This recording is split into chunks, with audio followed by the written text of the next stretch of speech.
Era el 2 de abril de 1867 y el general Porfirio Díaz recupera la ciudad de Puebla para la República. Al año siguiente fue fusilado el llamado emperador Maximiliano de México. Entonces la fama y la gloria del general Porfirio Díaz estaba muy reconocida por todo México. Tras derrocar al presidente reelecto Sebastián Lerdo de Tejada, en el año de 1876 asume el poder por primera vez Porfirio Díaz Mori, hasta el año de 1880, sin grandes cambios en el país, salvo un gobierno que ataca políticamente a sus adversarios, preparando así el terreno para una dictadura totalitaria. Por ejemplo, el derrocado Sebastián Lerdo de Tejada, quien inauguró la primera ruta en tren México-Veracruz, salió a exiliarse a Nueva York. José María Iglesias sale del país y se exilia en Nueva Orleans. Protasio Tagle, el segundo secretario de Justicia, es renunciado. En 1880 deja el poder Porfirio Díaz y es electo su compadre, Manuel González, quien lo nombra ministro de Fomento, pero él deja un año después y se va a Oaxaca a ser el gobernador de su estado. Por cierto, existieron más generales, héroes, con los mismos méritos que Porfirio Díaz, solo que no ambicionaron el poder como lo hizo el general. Un ejemplo fue José Francisco Naranjo. Ya en el año de 1886 es electo presidente el general Díaz y no deja el cargo hasta 1911. Ahora bien, vamos a contextualizar las cosas. A ver, México es un país rico en recursos naturales y para inicios del siglo XX México crecía al 2%, lo que en ese entonces era un buen crecimiento. Pues Europa y Estados Unidos crecían al 1.2%, después de un largo periodo de estancamiento económico. 2. La crisis de 1873 es el inicio de un largo periodo de estancamiento económico en Europa y Estados Unidos. Termina hasta 1896, siendo así la primera Gran Depresión, y marcó el fin del siglo XIX. 3. Estados Unidos no era la potencia que eclipsaría a México hasta nuestros días. 4. La década de 1870 fue la más importante en innovación en Estados Unidos. 5. El ferrocarril que conectaría Nueva York con San Francisco aún no se completaba. 6. Estados Unidos estaba en una gran recesión derivada de la guerra civil entre los estados del norte de Estados Unidos y los del sur. Su economía hasta ese entonces era producto de los recursos que generaba la esclavitud en el sur.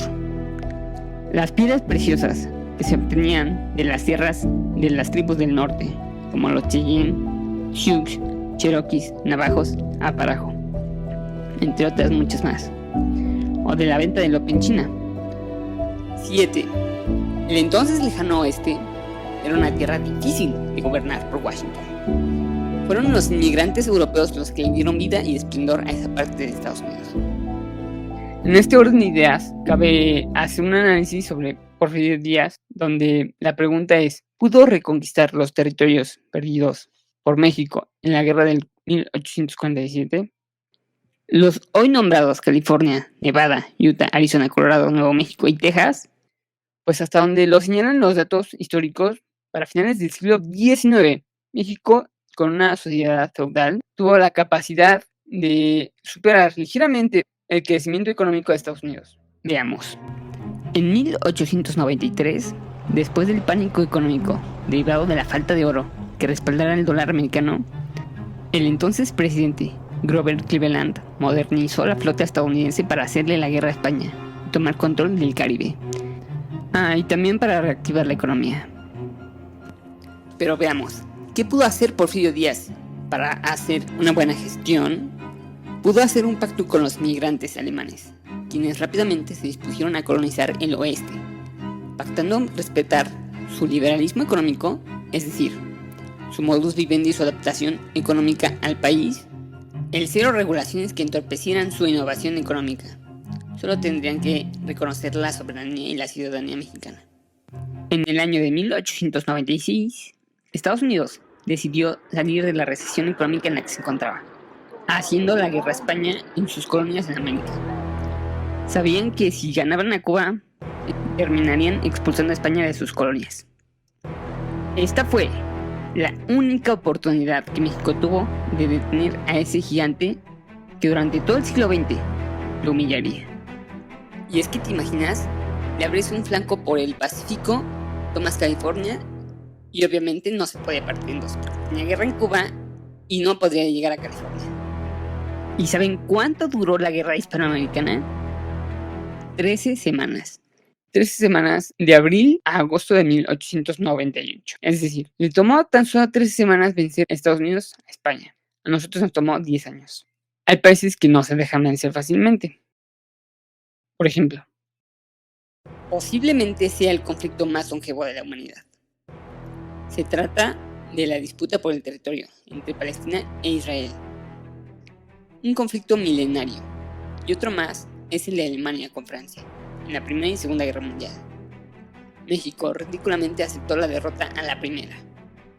Y es que 3 meses antes de atacar Cuba, es decir, para enero de 1898, la flota estadounidense ya estaba en el Pacífico Oriental.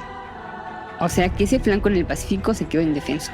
Y fue así porque los estadounidenses enviaron su flota del Pacífico para atacar las colonias de España en el Pacífico, o sea, las Filipinas y las islas de ultramar. Definitivamente este es el periodo histórico donde México estuvo más cerca de Estados Unidos.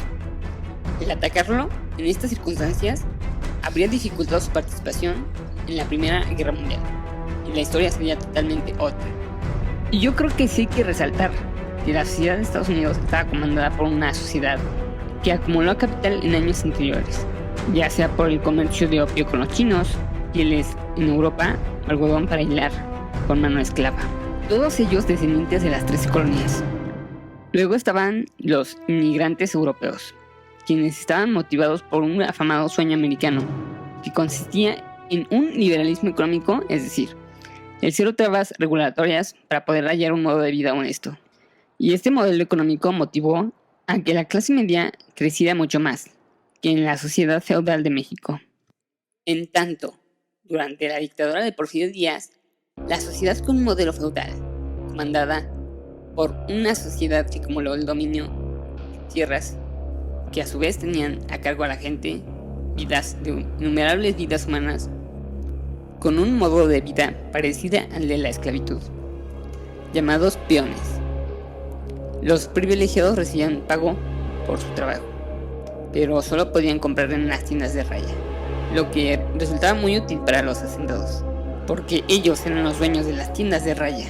Los peones no sabían leer, ni tenían conocimiento de ningún tipo, por lo que su capacidad de innovación era prácticamente nula. Esta clase social era equivalente a los inmigrantes europeos en Estados Unidos, y por ser el grueso de la población, pues no, dejaba mucho que desear. Para esos años México no tenía una industria militar, es decir, todo lo que no fuera pólvora y balas de bajo calibre se importaban de Europa y Estados Unidos. Mientras en Estados Unidos revelan la Estatua de la Libertad, en México se ejerce el derecho de pernada, una práctica de la época feudal con orígenes del Imperio Romano que dotaba a los hacendados a tener la primera noche con las doncellas, es decir, las mujeres castas, antes de ser emancipadas por casamiento. Para el año de 1897, México tenía 9.5 millones de habitantes y Estados Unidos ya tenía 70 millones de habitantes. Y yo me pregunto, ¿es esta una sociedad moderna? ¿Un avance social endeble, sensible y frágil? Porque solo hay 2 sentencias posibles en este juicio histórico. Son: inciso A, el México porfiriano, que no tenía la capacidad de hacerle la guerra a Estados Unidos, porque sencillamente su economía, aunque próspera, era demasiado frágil y dependiente de la tecnología importada en Europa. Y su sociedad fue demasiado clasista, racista, que polarizó la sociedad en ricos y pobres. Una característica feudal, mientras que en Estados Unidos la clase media era la que crecía ferozmente. Y letra B, el México del general Díaz, que pudo aprovechar el ínfimo desarrollo y hacerle la guerra a Estados Unidos, y no permitir que creciera más el vecino del norte, y hacer que Estados Unidos se ocupara más de cómo civilizar a los mexicanos que en dominar el mundo. Sin duda existieron todas las coyunturas todas las coyunturas para que México atacara a Estados Unidos. Sin embargo, el general Díaz se durmió 11 años en sus laureles, no haciendo nada al respecto, y en cambio esos 11 años los dedicó a empobrecer, a sobreexplotar al 99% de la población.